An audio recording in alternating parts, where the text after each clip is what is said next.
The Christian Standard Bible by Holman Bible Publishers. Genesis chapter 35. God said to Jacob, "Get up, go to Bethel and settle there. Build an altar there to the God who appeared to you when you fled from your brother Esau." So Jacob said to his family and all who were with him, "Get rid of the foreign gods that are among you. Purify yourselves and change your clothes. We must get up and go to Bethel.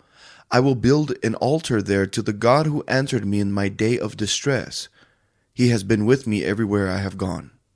Then they gave Jacob all their foreign gods and their earrings, and Jacob hid them under the oak near Shechem.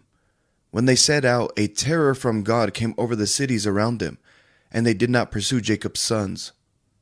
So Jacob and all who were with him came to Luz, that is, Bethel, in the land of Canaan.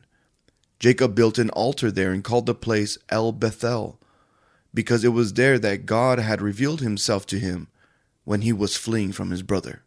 Deborah, the one who had nursed and raised Rebekah, died and was buried under the oak south of Bethel, so Jacob named it Alon Bakuth. God appeared to Jacob again after he returned from Padan Aram, and he blessed him. God said to him, "Your name is Jacob. You will no longer be named Jacob, but your name will be Israel." So he named him Israel. God also said to him, "I am God Almighty. Be fruitful and multiply. A nation, indeed an assembly of nations, will come from you, and kings will descend from you. I will give to you the land that I gave to Abraham and Isaac, and I will give the land to your future descendants." Then God withdrew from him at the place where he had spoken to him.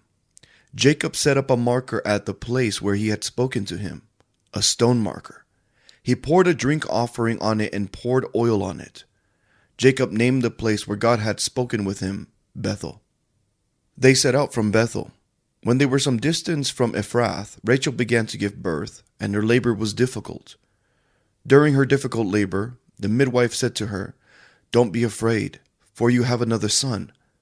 With her last breath, for she was dying, she named him Ben-Ani, but his father called him Benjamin. So Rachel died and was buried on the way to Ephrath, that is, Bethlehem.